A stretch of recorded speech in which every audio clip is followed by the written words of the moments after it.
आज हम जानेंगे जैन धर्म के आगम शास्त्र स्थानांक सूत्र के तीसरे उद्देशक के आधार पर कि कैसे गर्भस्थ बच्चा अपने आत्म प्रदेशों को बाहर निकालकर युद्ध करता है और गर्भ में रहते हुए ही मृत्यु को प्राप्त करके नरक का मेहमान बनता है। तो वैक्रिय शक्ति को प्रयोग करने को ही विकूर्वना कहते हैं। गर्भस्थ जीव यदि वैक्रिय लब्धि से संपन्न होता है तो वो कारण पड़ने पर वैक्रिय लब्धि का प्रयोग भी कर सकता है। वो गर्भ में रहते हुए आत्म प्रदेशों को बाहर निकालकर बहुत बड़ी चतुरंगिनी सेना शस्त्र अस्त्रों से सुसज्जित करके शत्रु से घोर संग्राम कर सकता है या युद्ध कर सकता है। यदि उस समय उस गर्भस्थ जीव की मृत्यु हो जाती है तो वो नरक में भी जा सकता है। भगवान महावीर के प्रमुख शिष्य गौतम भगवान से पूछते हैं कि भगवान, क्या गर्भस्थ जीव गर्भ में ही मरकर नरक में उत्पन्न हो सकता है? तो इसके उत्तर में भगवान कहते हैं कि कुछ जीव गर्भ में ही मरकर नरक में उत्पन्न हो सकते हैं और कुछ नहीं होते हैं।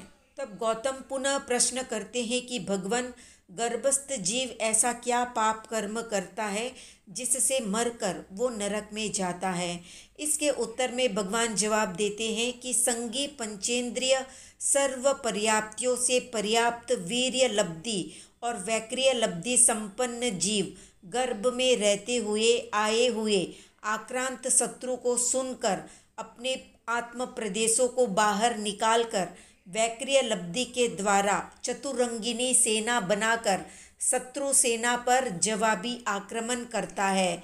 रण के आंगन में घोर संग्राम या युद्ध करता हुआ यदि अकस्मात उस गर्भस्थ जीव की मृत्यु हो जाती है तो वो नरक में भी उत्पन्न हो सकता है। केवली समुद्घात और आहारक समुद्घात के अतिरिक्त अन्य सभी प्रकार के समुद्घात गर्भावस्था में जीव कर सकता है। काल के प्रभाव से गर्भस्थ जीव में अनेक अवस्थाएं बदलती है। वो सब अवस्थाएं कालकृत होती है। इसी कालकृत अवस्था को ही काल संयोग कहा जाता है।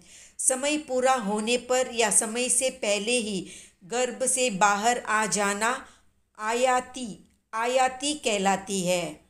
जिस जीव को जितने प्राण मिले हैं उनसे वियुक्त होना ही मरण कहलाता है। अनेक जीव गर्भकाल में ही मृत्यु को प्राप्त हो जाते हैं।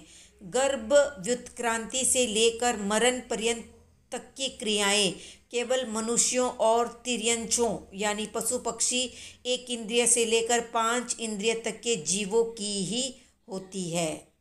तो ये थी संक्षिप्त जानकारी गर्भस्थ जीव की स्थानांक सूत्र के आधार पर। तो आज का प्रश्न है, देवताओं के जन्म और मरण को क्या कहते हैं? कमेंट में बताएं। वीडियो पसंद आया तो लाइक शेयर सब्सक्राइब करें।